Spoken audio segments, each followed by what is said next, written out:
My name is Crew Barber, and I'm an 8th grader at Chaska Middle School West. I heard that the school district is trying to pass a referendum this year, kind of like the one they passed in 2013, but focused on different things. The referendum back then meant a safer entrance at my school and all the schools in eastern Carver County, and things like Google Chromebooks for some students. I wanted to know what people are being asked to vote on this year, so I decided to ask the man in charge, Superintendent Jim Bauk. What are the 2 questions on the ballot and what do they mean? The first one is an operating referendum question. Those are dollars focused on day-to-day costs in a building. Buying books, paying for teachers' salaries, turning on the lights, things of that nature. We also need to take care of some aged buildings in our district. They need a little tender, loving care right now. The first ballot question involves raising the amount of money the district gets per student from $379 to $829. That's $450 additional dollars per student that can be spent to keep our schools running smoothly and improve our curriculum. If it doesn't pass, there will be big changes in the classroom. We will lose approximately 23 teachers and 17 support and administrative staff. The second question is for facilities so that we can build enough space for that growing student population we're experiencing at this time. Dr. Bauk told me with all the new homes going up around here, there could be about 400 new elementary students by 2018. Approval of the second ballot question would give the school district $66.7 million. That money would be used for lots of things, including creating new spaces where kids could learn and allowing Law Academia and the Family Learning Center to expand.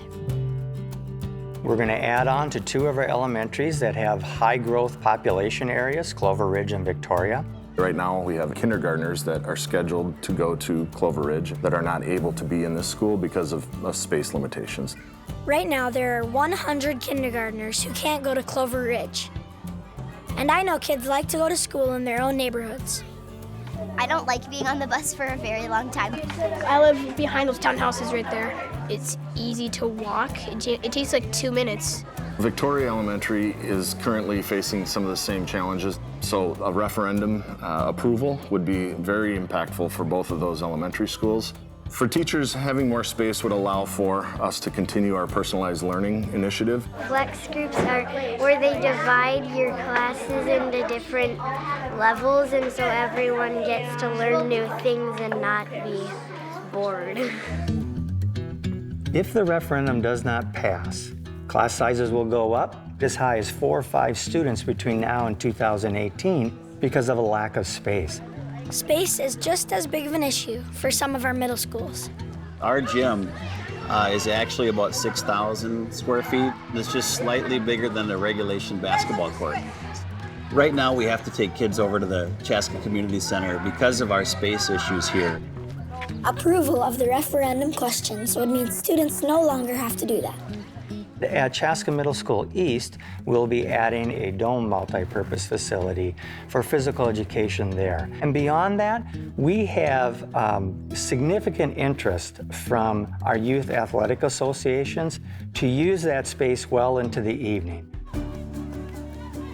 Chaska turns no one away for baseball. We want everyone playing that can. This proposed facility would be fantastic. This will allow us to simulate games at a time when no one else is outside, which is a huge advantage. CC United currently spends about $120,000 a year on winter space, domes, facilities, and it's spent in every other community. With the addition of an indoor athletic facility, all that money would come back into the district. If both questions on the referendum pass, Pioneer Ridge Middle School would also get something new, a pool.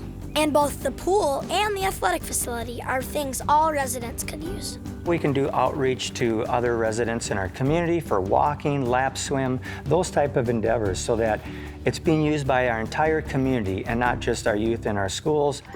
There is still one big thing left that would happen if both questions on the referendum ballot pass. A brand new elementary school would be built at the intersection of Jonathan Carver Parkway and Ironwood Drive, near Carver Station.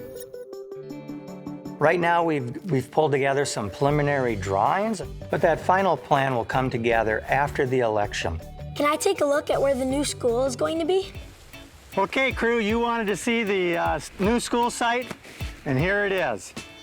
35 acres of soybeans right now, but hopefully will be a new elementary school located out here in Carver, Minnesota. How big will the actual school be? Well, the actual school will house about 720 students, and it'll take up about 10 to 15 acres of the site. Everything the superintendent told me that would come out of passing the referendum sounded great. But I still had questions about how it works and how much it would cost the people living in the district. Question 1, or the operating question, has to pass in order for question 2 to pass. So question 2 is contingent on number 1 passing. How much would passing this referendum cost the average family in our district? If both questions were to pass, a homeowner of an average priced house will see a monthly increase of about $13.80, which is approximately $165 on an annual basis. You can vote on the referendum this November 3rd. Check out 2015vote.org for more information and to find out where you can cast your ballot. Parents might not always realize it, but I know kids are always thinking about their futures.